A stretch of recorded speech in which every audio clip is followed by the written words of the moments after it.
야곱이 눈을 들어보니 에서가 400명의 장정을 거느리고 오고 있는지라 그의 자식들을 나누어 레아와 라헬과 두 여종에게 맡기고 여종들과 그들의 자식들은 앞에 두고 레아와 그의 자식들은 다음에 두고 라헬과 요셉은 뒤에 두고 자기는 그들 앞에서 나아가되 몸을 7번 땅에 굽히며 그의 형 에서에게 가까이 가니 에서가 달려와서 그를 맞이하여 안고 목을 어긋맞추어 그와 입맞추고 서로 우니라. 에서가 눈을 들어 여인들과 자식들을 보고 묻되 너와 함께한 이들은 누구냐? 야곱이 이르되 하나님이 주의 종에게 은혜로 주신 자식들이니이다.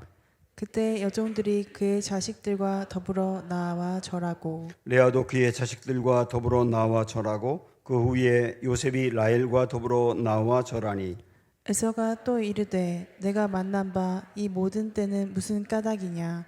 야곱이 이르되 내 주께 은혜를 입으려 함이니이다. 에서가 이르되 내 동생아 내게 있는 것이 족하니 네 소유는 내게 두라. 야곱이 이르되 그렇지 아니하니이다. 내가 형님의 눈앞에서 은혜를 입었사오면 청하건대 내 손에서 이 예물을 받으소서. 내가 형님의 얼굴을 배운즉 하나님의 얼굴을 본 것 같사오며 형님도 나를 기뻐하심이니이다. 하나님이 내게 은혜를 베푸셨고 내 소유도 족하오니 청하건대 내가 형님께 드리는 예물을 받으소서 하고 그에게 강권함에 받으니라. 에서가 이르되 우리가 떠나자 내가 너와 동행하리라. 아멘. 네, 32장에서 야곱은 분이엘 체험을 하게 되죠. 야곱의 인생에서 상당히 중요한 사건이었는데 그가 하나님을 믿으면서도 하나님을 실제 주인으로 삼지 않고 자기 인생의 주인이 자기였잖아요. 하나님께서 야복강에서 야곱의 그 부분을 완전히 깨신 겁니다. 그래서 환도뼈가 부러질 정도로 그와 씨름하면서 결국은 자기를 내려놓게 만들고 하나님을 주인으로 삼게 만들었죠. 그리고 나서 그곳을 분이엘이다 이렇게 이름을 붙였는데요. 그 이후에 있었던 중요한 일, 형 에서와 화해하는 장면이 오늘 본문의 말씀입니다. 야곱은 분이엘에서 이제 하나님을 만났지만 그렇다고 야곱의 형인 에서의 마음이 현재 풀린 게 아니거든요. 에서는 여기 1절에 보면 400명의 장정을 거느리고 오고 있다 그랬어요. 이 사람들이 와가지고 야곱을 죽이려고 하는 겁니다. 이런 상황이거든요. 야곱은 은혜를 받았지만 여전히 이 문제는 있는 거예요. 그런데 4절로 가서 보면 에서가 달려와서 그를 맞이하여 안고 목을 어긋맞추고 그와 입맞추고 서로 우니라. 갑자기 놀라운 화해가 이루어진 거예요. 야곱과 에서가 만났거든요. 에서는 야곱을 죽이려고 400명을 데리고 왔거든요. 그런데 야곱을 보는 순간 에서의 마음이 활짝 열린 거예요. 그 분노 있고 야곱을 죽이려 했던 그 마음은 사라져버리고 야곱과 어긋맞춰 울면서 서로 화해했단 말이죠. 에서는 20년 동안 이를 갈았거든요. 내가 이놈을 보면 가만히 있지 않겠다. 내 쌍둥이 동생이지만 난 도저히 그냥 있을 수 없겠다. 20년 동안 이를 갈았거든요. 근데 그 마음이 딱 풀린 거예요. 우리 이 말씀을 오늘 보면서 어떻게 생각지도 않게 에서가 마음을 풀고 두 사람이 화해가 됐는가? 오랜 기간 동안 풀리지 않았던 관계, 꼬였던 관계, 그리고 나빴던 관계, 어떻게 이게 화해가 이루어질 것인가? 오늘 이런 중요한 실제적인 문제를 한번 살펴보려고 합니다. 물론 지난주에 본 것처럼 야곱이 야복강에서 하나님을 만나면서 하나님을 주인으로 삼으니까 하나님이 일하신 거거든요. 그래서 에서의 마음을 여신 거거든요. 그런데 그러는 과정에서 야곱이 형 에서의 마음을 여는데 하나님이 야곱을 어떻게 또 인도했는지 그것도 중요한 부분이에요. 몇 가지를 봅니다. 어떻게 에서의 마음이 열리게 되었는가. 우선 3절을 한번 보실까요? 같이 시작.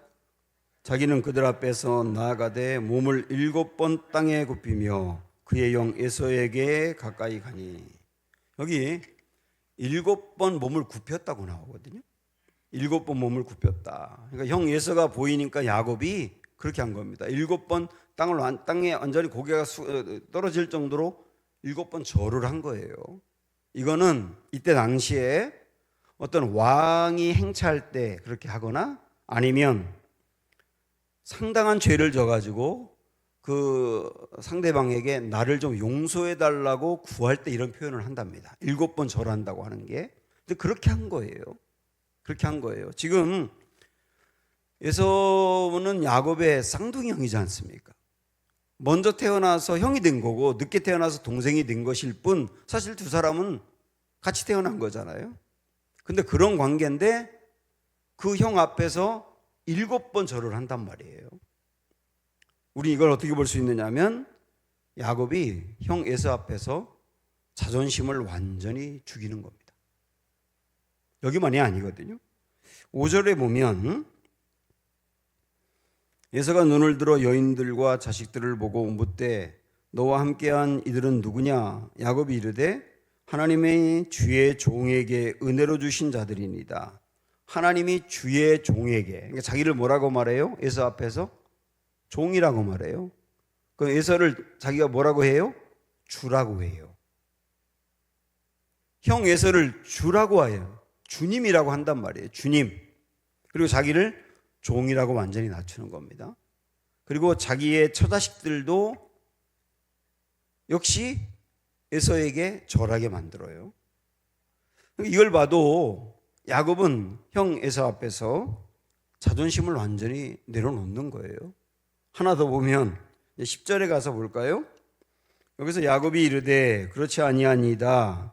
내가 형님의 눈앞에 은혜를 입었사오면 청하건대 내 손에서 이 예물을 받으소서 하고 상당히 많은 예물을 형에게 주거든요. 그러면서 내가 형님의 얼굴을 배운즉 하나님의 얼굴을 본 것 같사오며 이렇게 말해요. 형님 얼굴 보니까 하나님 보는 것 같은데요? 뭐 이렇게 하는 거예요. 그래서 그냥 어떤 의미로 본다면 그냥 형 마음을 살려고 그냥 비굴하게 굴고 그런다고 볼 수 있지만 자존심을 완전히 내려놓는 거거든요. 왜 이렇게까지 해야 되나요? 잘 생각을 해보세요. 내가 자존심을 죽여서 20년 동안 악화됐던 관계를 풀 수 있다면 죽일만 하지 않은가요? 내가 자존심을 다 내려놓아서 그 사람의 닫혀있는 마음이 열릴 수 있다면 할 수 있는 거 아닌가요? 안 그러세요? 불만 있으세요? 여러분 이 관점을 잘 보세요. 나를 완전히 자존심 내려놓는다는 것은 나를 죽이는 거거든요. 비굴한 게 아니라 닫혀있는 마음을 열 수만 있다면 이런 관점으로 나아가는 거예요. 부부관계에서도 내 자존심을 내려놓아서 우리 관계가 좋아질 수 있다면 할 수 있는 거 아닙니까? 부모와 자녀와의 관계에서 아버지 때문에 자녀가 상처를 입는 경우가 있거든요. 그때 내 자녀 앞에서 내가 정말 잘못됐다고 아버지가 자녀에게 용서를 비는 경우가 있어요. 저도 그랬어요. 저도 어릴 적에 우리 애들을 강하게도 키워야 되고 반듯하게 키워야 된다고 생각해서 매를 많이 들었거든요. 저도 아버지한테 많이 맞았고 저도 아이들을 많이 때렸는데 이게 얼마나 잘못된 일인지를 제가 나중에 깨닫고 우리 두 아이 앞에서 정말로 아빠가 잘못했다고 용서를 빌고 아빠 용서해 줄 수 있겠니? 그러면서 제가 잘못됐던 거 하나하나를 다 열거하면서 그것도 잘못됐고 이것도 잘못됐고 이때 아빠가 너무나 나빴고 그런데 아빠를 계속 좋아해줘서 고마워 이러면서 제가 용서를 빌었거든요. 그 용서를 빌고 나서 저와 저희 자녀들과의 관계가 굉장히 좋아졌어요. 제가 아는 어떤 권사님은 자녀들 앞에서 무릎을 꿇었어요. 아들 앞에서 말이죠. 그 아들에게 굉장히 큰 상처를 주었거든요. 제자 훈련을 하고 나서 제자 훈련할 때 이분이 울면서 저에게 이야기했어요. 자기가 아들에게 얼마나 잘못했는지. 그때 제가 뭐라고 말했냐면 권사님 오늘 집에 돌아가면 아들 앞에 용서를 비세요. 그랬더니 이 아버지가 아들 앞에서 무릎을 꿇었대.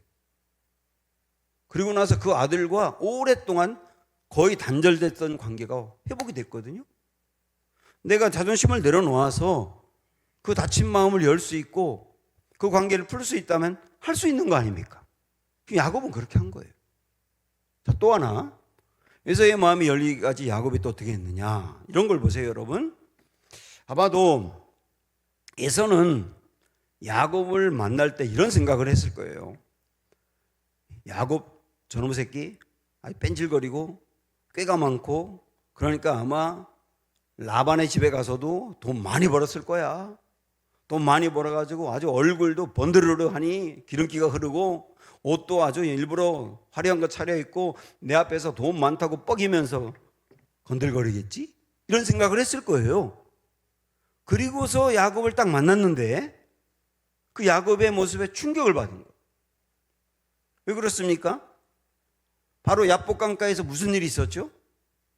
바로 전날 밤새 하나님과 야곱이 씨름을 했어요. 씨름했다고 나오는데 씨름이 영어로 보면 레슬링 했다고 나오거든요. 레슬링 했다는 말은 둘이 엉켜가지고 넘어졌다 일어났다 뭐 뒹굴었다 터졌다 깨졌다 난리가 난 거죠. 이런 싸움을 밤새 한 겁니다. 그래서 새벽에 야곱의 이 모습은 몰골이 흉악했을 거예요. 옷은 다 찢어졌어요. 머리는 뭐 헝클어져 날리고요. 여기저기 상처 입었고요. 땀으로 범벅됐고요. 흙으로 온몸이 묻어 있고요. 게다가 환도뼈에 뼈가 부러지는 바람에 다리를 절었다고 나오잖아요. 다리를 절면서 야곱이 에서 앞에 딱 나타난 겁니다. 에서는 야곱이 그런 모습으로 나올 거라고는 절대로 상상을 못했거든요. 그런데 너무나 약한 모습으로 나오는 거예요. 너무 약한 모습으로. 그래서 그 약한 모습을 보는 순간 20년 동안 가졌던 분노가 싹 풀려버리는 거예요. 그러면서 야곱을 얼싸안고 야곱과 함께 울면서 이랬겠지요. 야곱아, 너 어떻게 된 거야? 다리는 왜 저는 거야? 근데 이 몰골이 흉악한 이 모습은 뭐야? 너 무슨 일이 있었던 거야? 어떻게 살았던 거야? 아마도 야곱이 굉장히 강한 모습으로 왔다면 그러지 않았을 거예요. 32장에 보면요, 야곱이 에서의 마음을 풀려고 물질을 보냈거든요. 먼저 종들을 시켜가지고 물질을 먼저 보내요. 너희들 이거 갖다가 에서한테 갖다 주면서 누가 줬냐고 하면 야곱이 줬다고 해. 물질을 갖다 줬거든요.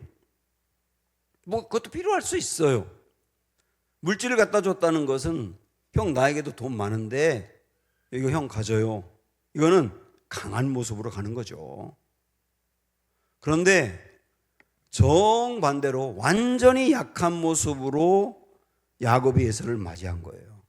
그때 다쳤던 에서의 마음이 확 열려버려요. 내가 약하면 그 사람의 마음이 열립니다. 우리 그렇지 않던가요? 여러분 주변에도 내가 너무 강하면 그 사람 마음이 다치잖아요. 근데 내가 약하면 강했던 사람의 마음이 풀리잖아요. 그렇게 되는 거거든요. 그래서 때로는 약해질 필요가 있어요. 그 사람 앞에서 강하려고 할 필요가 없어요. 특별히 그 사람의 마음이 많이 닫혀 있다면 강하게 나아갈 것이 아니라 약하게 나아가 보세요. 그리고 하나님은 그 사람과의 관계를 풀기 위해서 때로는 나를 약하게 하실 때도 있어요. 지금 야곱도 하나님에 의해서 약해진 거잖아요. 약해져야 풀리니까. 그래서 하나님은 약한 것도 선용하신다. 오히려 약해져야 일이 풀린다. 그래서 나를 약하게 만들 때도 있다. 내가 약해졌을 때 그걸 숨기려 할 필요가 없다. 그걸 불만을 가질 필요도 없다. 오히려 그 약한 것이 하나님의 도구가 될 수 있음을 알아야 한다. 우리 그런 걸 오늘 말씀이 보여주고 있지 않습니까? 약할 때 마음이 열린다. 그런 얘기죠. 또 하나 아주 중요한 게 있습니다. 지금 에서의 마음이 어떻게 열렸는가? 어떻게 그 사람의 다친 마음을 우리가 열 수 있는가, 지금 그걸 보고 있는데, 우리가 조금 아까 봤던 3절에 다시 한번 생각을 해보면 에서가 야곱이 몸을 7번 굽혔다고 나와요. 조금 아까 제가 말씀드렸는데 이때 당시에 몸을 7번 굽히는 거는 두 번 중에 하나인 경우라 그랬죠. 첫 번째는 왕이 행차할 때, 또 두 번째가 뭐라 그랬어요? 그 사람 앞에서 내가 정말 잘못한 것을 고백하며 용서를 구할 때. 지금 야곱이 형 에서 앞에서 7번 몸을 굽히는 것은 두 번째 경우죠. 여러분, 이게 굉장히 중요합니다. 야곱은 아마 이렇게 생각했을지 몰라요. 형 에서가 20년이 지났는데도 400명의 사람들을 데리고 와서 자기를 죽이려고 할 때, 야, 저 형이 20년이나 지났는데 뭘 그거 갖고 지금까지 그러나? 어? 아니, 우리가 쌍둥이 형제인데 쌍둥이 형제에게 이렇게까지 포악하게 해야 되나? 그게 그렇게 잘못된 일이었는가? 자기가 장자권을 내놓는다고 하지 않았나? 내가 형 속이면서 축복받은 건 맞지만 그거 그렇게 20년 동안 원한을 품을 만큼 잘못된 일인가? 형 예서 진짜 마음 좁다. 형 예서가 너무 과격하다. 사람이 온유하지 못하다. 이러면서 어쩌면 형 에서의 문제로만 접근했을 거예요. 그래서 우리 관계가 풀리지 않는다고 생각을 한 거죠. 우리도 부부도 그렇고 부모와 자녀도 그렇고 교회에서의 관계도 그렇고 직장도 마찬가지인데 그 사람과 내가 관계가 되게 나쁠 때는 항상 내 생각에는 그 사람의 문제만 보거든요. 아, 이 사람 이게 뭐야, 뭐 이렇게까지 해. 그 사람의 문제를 계속 생각하거든요. 그런데 여기 야곱에 굉장히 놀라운 변화가 일어난 거예요. 그 변화가 뭐냐면 야곱은 이 문제의 원인은 에서에게 있는 게 아니라 나에게 있다는 것을 받아들인 거예요. 이게 굉장히 중요합니다. 나에게 있었구나. 문제는 에서가 아니라 나구나. 그걸 받아들이는 거예요. 그리고 그걸 받아들이면서 형 에서가 얼마나 힘들었을지를 생각을 하는 거예요, 이제. 형 에서가 얼마나 힘들었으면 20년 동안 그 마음이 변치 않고 원한을 갖고 있나. 형 에서가 나 때문에 얼마나 상처 입었을지, 형 에서가 나 때문에 얼마나 힘들었을지, 살다가 어려운 일을 만나면 야곱 그놈이 내가 받아야 될 축복을 가로챘기 때문에 내가 이렇게 힘든 거야 라고 생각했을 것이며, 결국 에서의 불행은 나 때문이었구나라고 하는 것을 보게 된 거죠. 이게 보게 된 거예요. 이게 굉장히 중요한 부분이었던 거예요. 그걸 진짜 깨닫고 나니까 7번 몸을 굽히는 거죠. 내가 정말로 잘못했다고, 내가 죄인이라고, 나 때문에 이렇게 된 거라고. 그러면서 납작 엎드려 가지고 나가는 거예요. 그걸 볼 때 에서의 마음이 풀리는 거죠. 혹시 지금 꼬여 있는데 회복이 안 되는 우리 어떤 사람과의 관계가 결국 이런 마음 때문이 아닐까 싶어요. 그의 문제로만 보는 거 아닌가요? 내 문제로 볼 수 있나요? 나 때문에 그가 얼마나 힘들었을지 생각을 진지하게 해보셨나요? 그게 진지하게 해보면 그 사람에게 7번 굽힐 수 있을 겁니다. 지금 야곱이 분이엘에서 하나님을 만나는 이 체험을 하면서 결국은 자기를 보게 된 거거든요. 자기를. 이게 변화거든요. 이걸 다르게 말한다면 그 사람 깨졌다 이렇게 말하는 거예요. 그 사람 깨졌다. 주님 만나고 나서 자아가 깨졌다. 생각이 깨졌다. 깨지는 경험이 변하거든요. 야곱에게 지금 그런 게 일어난 거예요. 그러고 나니까 이 문제가 풀리는 거죠. 내가 깨지니까 그 사람 마음이 열리는 거죠. 그러고 보면 어쩌면 에서는 야곱을 변화시키기 위한 도구였구나 하는 것을 알 수 있어요. 야곱이 고질적으로 갖고 있는 심각한 문제, 수십 년이 지나도 해결이 안 되는 문제거든요. 그런데 그 문제에 야곱을 변화시키고 야곱의 문제를 해결하기 위해서 하나님은 에서라는 문제를 사용하시는 거예요.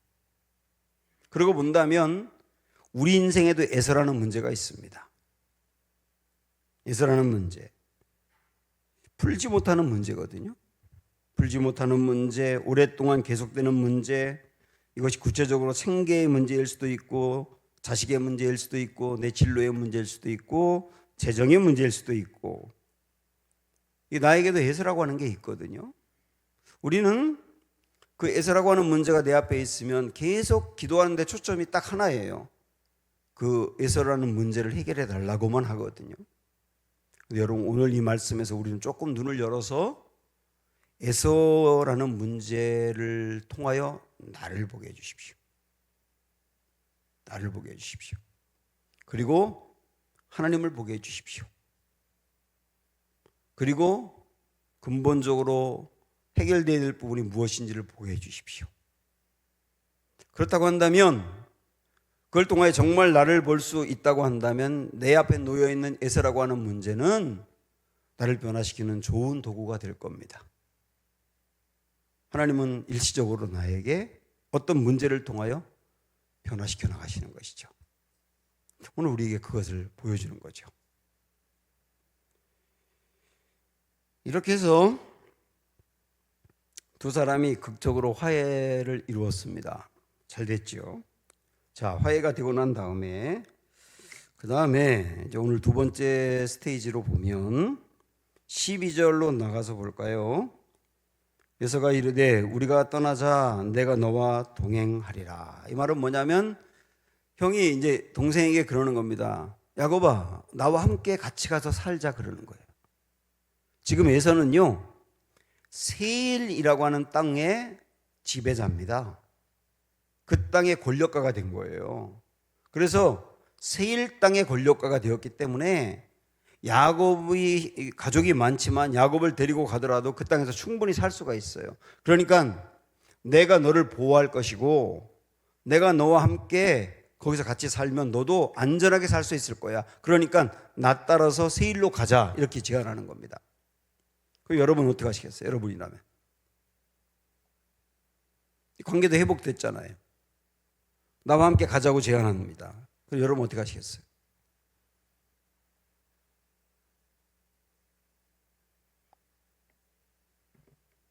괜히 물어봤네. 야곱은 어떻게 할까요? 13절, 14절 보세요. 시작. 야곱이 그에게 이르되 내 주도 아시거니와 자식들은 연약하고 내게 있는 양떼와 소가 새끼를 데리고 있은즉 하루만 지나치게 몰면 모든 떼가 죽으리니 청하건대 내 주는 종보다 앞서가소서. 나는 앞에 가는 가축과 자식들의 걸음대로 천천히 인도하여 세일로 가서 내 주께 나아가리이다.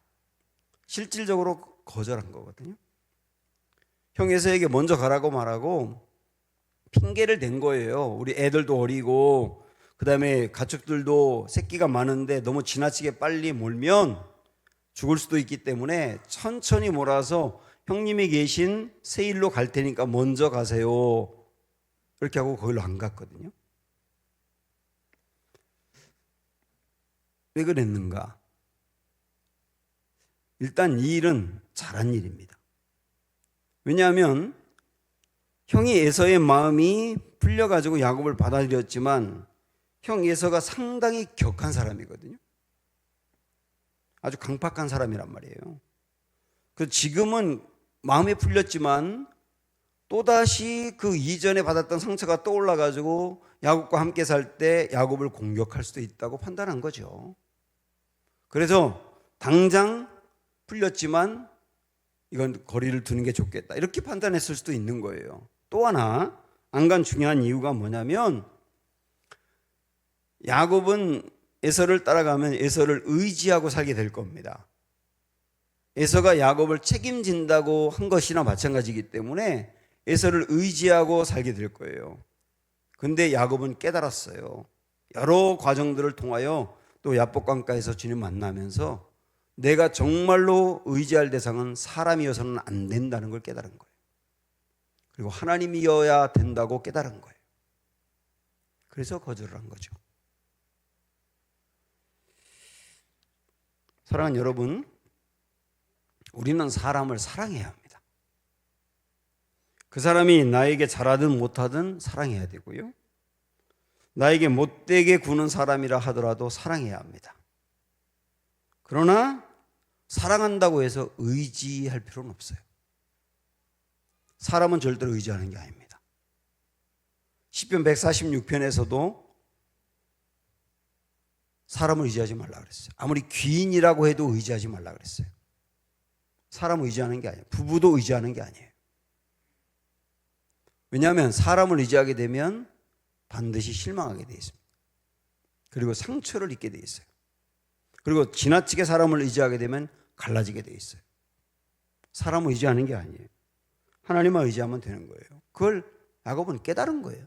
깨달았기 때문에 형 에서를 의지하지 않겠다. 하나님만 의지하는 것으로 충분하다고 거절하는 것이거든요. 잘한 일입니다.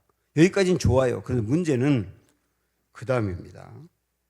자, 16절부터 보십시오. 여기 이제 야곱의 문제가 나옵니다. 이날에 에서는 세일로 돌아가고, 그 다음에 17절에 야곱이 어디로 갔다고 나옵니까? 숫곳으로 갔다고 나와요. 숫곳으로 가서 집을 졌어요. 그리고 가축을 위해서 우릿간도 지었어요. 이게 숫곳으로 갔다고 나오거든요. 이 숫곳은 지금 야곱이 서 있던 이 자리에서 숫곳은 17km 정도 떨어진 곳이에요. 그래서 그냥 하루길 정도 되는 거예요. 그런데 야곱은 여기서 어디로 갔어야 되는 겁니까? 어디로 갔어야 돼요?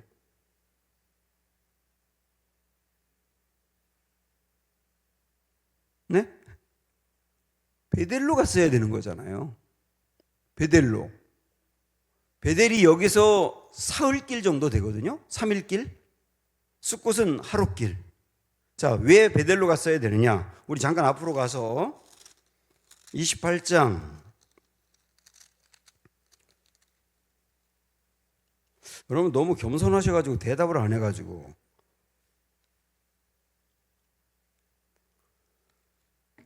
자, 베델이라고 하는 곳에서 야곱이 주님을 만나고 사다리가 내려오면서 천사들이 오르락내리락 하는 그 장면 기억나시죠? 거기서 야곱이 하나님을 만나고 난 다음에 18절부터 읽어볼게요.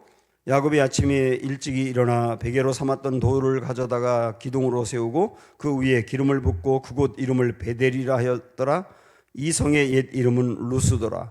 야곱이 서원하여 이르되, 세 가지 서원합니다. 하나님이 나와 함께 계셔서 내가 가는 이 길에서 나를 지키시고 먹을 떡과 입을 옷을 주시어 내가 평안히 아버지 집으로 돌아오게 하시오면, 첫째, 아버지께서 나의 하나님이 되실 것이요.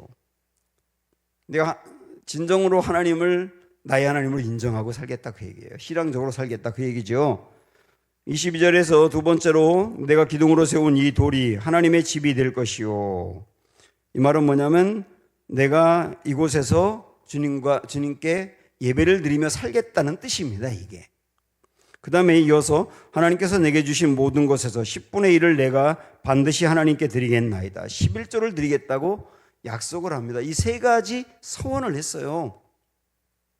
자, 그러면 베델에서 이 서원을 했는데 하나님은 야곱에게 약속을 지키셨나요? 하란으로 무사히 가게 했어요.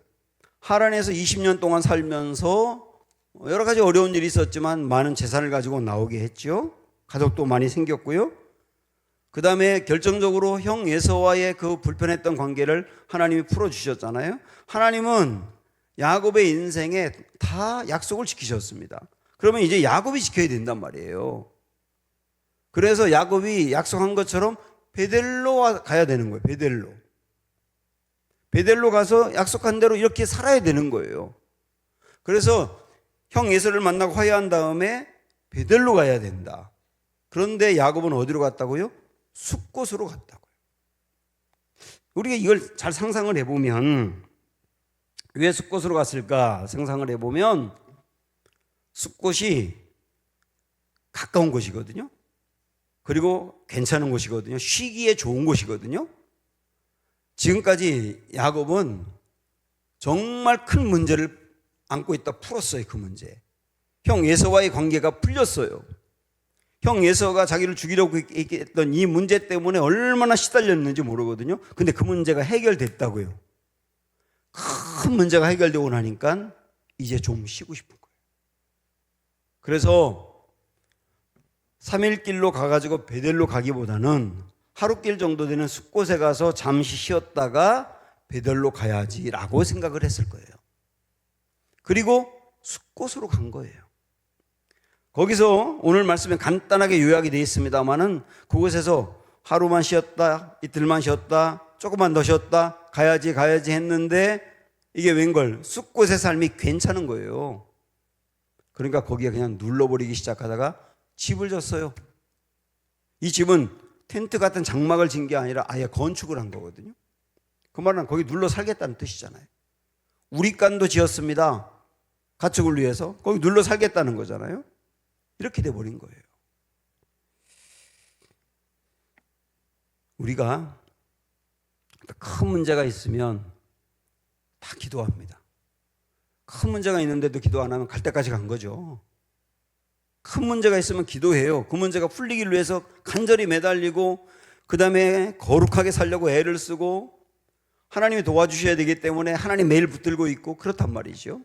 그러다가 그 문제가 하나님의 은혜로 해결되고 나면 벌써 내 마음이 느슨해지기 시작하는 거예요. 여러분 이때를 정말 조심하셔야 돼요. 그래서 내가 그동안에 이 문제 해결하기 위해서 그렇게 하나님께 붙들고 매달리고 기도하고 나아갔으니까 이제는 좀 쉬었다가 하자. 이런 생각이 든 거거든요. 이제 좀 쉬었다가 하자. 그게 숲곳으로 가는 거예요. 그런데 쉬었다가 가자 하자라고 생각했는데 숲곳에 빠져버리기 시작하는 거죠. 쉬는 것에 익숙해지기 시작하는 거죠. 그러다 보니까 베델로 가야 되는데 베델로 가기가 힘들어지는 거예요.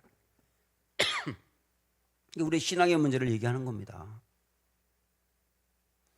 그래서 사탄은 큰 문제를 해결하고 났을 때 그때 우리 마음에 딱 이제는 쉬어도 돼 라고 속삭이거든요. 그걸 조심해야 되는 거예요. 우리 마가복음 1장에 보면 예수님의 삶에서 배울 게 있어요. 예수님이 안식일 날 오전에 회당에서 말씀을 가르치고 귀신을 내쫓습니다. 오후에 베드로 처갓집에 가가지고 쉬러 갔는데 거기에 장모가 열병에 걸려가지고 장모를 고칩니다. 그 소식을 들은 마을 사람들이 죄에 와가지고 나도 고쳐달라고 하면서 내밀어요. 그들 일일이 고쳐주었어요. 밤내 온 사방에서 사람들이 또 알고 환자라는 환자가 다 모여듭니다. 밤 늦게까지 그들을 고칩니다. 예수님의 하루를 정말 피곤하게 이렇게 많은 사역을 감당하면서 하루를 보냈거든요. 다 끝났거든요. 그럼 쉬고 싶잖아요. 그런데 깜짝 놀랄 게 뭐냐면 그 다음날 새벽에 예수님이 일어나서 새벽에 기도를 하러 가더라고요. 새벽 오히려 미명에 해가 뜨기 전에 예수님이 일어나서 기도하러 가더라고요. 이 대목이 참 마음에 강한 도전이 됐습니다. 굉장히 많은 사역을 하고 난 그 다음날 새벽을 지켜라죠. 내게서 에너지가 많이 빠져나간 그 다음날 기도의 자리를 놓지 말아라. 왜냐하면 그 자리에 놓으면 예수님도 느슨해지는 거예요. 많은 걸 썼기 때문에 공급이 필요한 거죠. 공급이. 그래서 주님도 새벽에 주님 앞에 나가서 하나님 앞에 나가 기도하는 거예요. 제가 그 대목을 보면서 제가 하나님께 약속한 것 중에 하나가 뭐냐면 주님 주일날 늦게까지 많은 사역을 하더라도 월요일날 새벽을 꼭 지키는 목사가 되고 싶습니다. 그런 기도를 제가 드렸어요. 왜냐하면 많은 일 했고 주일날 저녁에 제가 집에 들어가면 이제 다 끝났다. 그 다음부터 아무 생각도 안 듭니다. 그리고 그냥 멍청하게 앉아가지고 TV 조금 보다 자거든요. 근데 그 다음날 새벽을 놓치고 싶지 않은 거예요. 큰 문제 해결하고 난 다음에 우리 마음에 느슨해지는 숫곳을 조심해야 된다. 야곱이 그곳으로 간 거예요. 근데 보세요. 숫곳으로 가고 난 다음에 저는 분명히 이렇게 생각합니다. 숫곳에서 잠시 쉬었다 베델로 가야지라고 생각했을 거예요. 근데 그 다음 어떻게 되는가? 18절 보십시오. 야곱이 밧단 아람에서부터 평안히 가나안 땅 세겜 성읍에 이르러 그 성읍 앞에 장막을 치고, 여기 그 다음에 숫곳에서 어디로 갔느냐면 세겜으로 간 거예요. 베델로 안 가고 세겜으로 갔다고요. 세겜은 훨씬 더 살기 좋은 곳입니다. 목축업하기에도 안성맞춤인 땅이에요. 그러니까 잠시 쉬었다 베델로 가야지 했는데 이게 웬걸, 잠시 숫곳에 머물러 있다가, 잠시도 아닐 거예요, 한동안 머물러 있다가 그 다음에 베델로 다시 간 게 아니라 더 나은 숫곳으로 갔단 말이에요. 이렇게 되는 겁니다. 그래서 좀 극단적이지만 숫곳에 머물렀다가는 베델로 가기가 어려워요. 숫곳에 머무르면 세겜으로 가게 돼 있는 거예요. 숫곳의 맛을 봤거든요. 편안의 맛을 봤거든요. 세상의 맛을 봤거든요. 그 맛을 보고 나니까 베델이 어려워지는 거예요. 더 나은 세겜이 보이는 것이죠. 근데 문제는 뭐냐면 이 세겜은 우상 숭배를 많이 하는 곳이에요. 그래서 결국은 그 세겜에 이 야곱의 가족이 살면서, 우리가 다음에 보겠습니다만 야곱의 가정이 우상을 많이 품게 돼요. 그래서 그 나중에 이제 이것을 떠나가지고 베델로 올라가라 할 때 야곱이 그러지 않습니까? 너희 몸 안에 있는 모든 장신구를 다 버리고 우상 숭배하는 거 전부 다 버리라고 하지 않습니까? 왜냐하면 온 가족들이 우상 숭배에 그냥 함몰돼 버린 거예요. 왜? 세겜이 그런 곳이니까. 그리고 거기서 딸 디나가 세겜 사람들한테 강간을 당하지 않습니까? 그런데 이렇게 말하면 좀 논란의 여지가 있긴 합니다만은, 디나가 강간을 당하기 전에 그곳에 있는 여자들을 보러 갔다가 강간당했다 이렇게 나오거든요.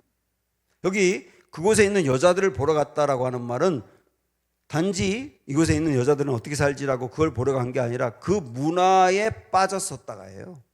세겜의 문화에 빠졌었다. 세겜의 음란한 문화에 빠졌었다. 그렇다가 결국 그 지경까지 갔다. 그렇게 해석할 수밖에 없는 거거든요. 결국 제가 드리려고 하는 말씀은 뭐냐면, 세겜으로 가버리니까 온 가족이 세겜의 문화에 그냥 빠져버리더라는 거예요. 가장의 잘못된 판단이 가족들을 하나님에게서 세상으로 몰아가게 만들었다는 거죠. 결국은 베델로 가지 않은 문제로.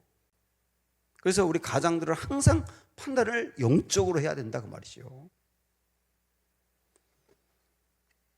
19절 20절 마지막 보면 세겜으로 갔습니다. 그가 장막을 친 밭을 세겜의 아버지 하몰의 아들들의 손에서 100 크시타에 샀으며, 땅을 샀잖아요. 땅을 왜 샀습니까? 여기에 계속 살려고 산 거죠. 아예 베델은 생각도 안 하는 거예요. 이제는 여기에 그냥 계속 살아야지 더 눌러버린 거죠. 그런데 20절에 보면 거기에 제단을 쌓고 그 이름을 엘렐로헤 이스라엘이라 불렀더라. 엘렐로헤 이스라엘은 이렇게 해석한 걸 보면 하나님, 이스라엘의 하나님, 이렇게 하나님을 부르면서 예배를 드렸다고 나옵니다. 자, 여러분 여기서 잘 생각을 해보세요. 마지막 대목인데 여기서 야곱이 세겜에서 땅을 산 다음에 거기서 예배를 드렸다고 나오는 겁니다. 잘한 겁니까?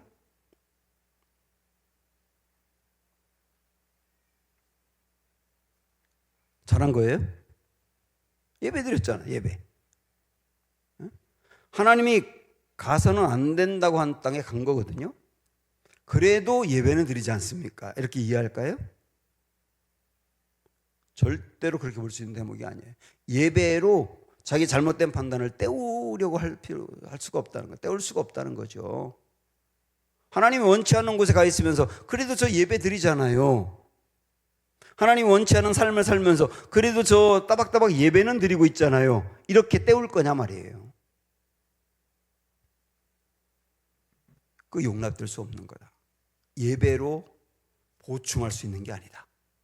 예배로 대신할 수 있는 게 아니다. 여기 답은 딱 하나밖에 없어요. 베델로 가는 것밖에 없어요. 사랑하는 여러분, 내게 참 큰 어려움이 있어서 눈물로 기도하고 하나님께 매달리고 사방을 봐도 답이 없어서 하나님이 아니면 살 수 없다고 생각해서 주님을 찾고 나아갔던 그때가 베델의 체험인데, 우리 주님은 그때로 오기를 원하신단 말이에요. 그때로 돌아오기를 원하시고, 내가 너에게 원하는 것은 다른 게 아니야. 나와 깊이 동행하면서 내 안에 살고 나와 교제하며 살고 나를 사랑하며 살고 그렇게 나아가는 걸 원해. 베델이 회복되길 원해. 오늘 주님이 우리에게 그렇게 말씀하세요.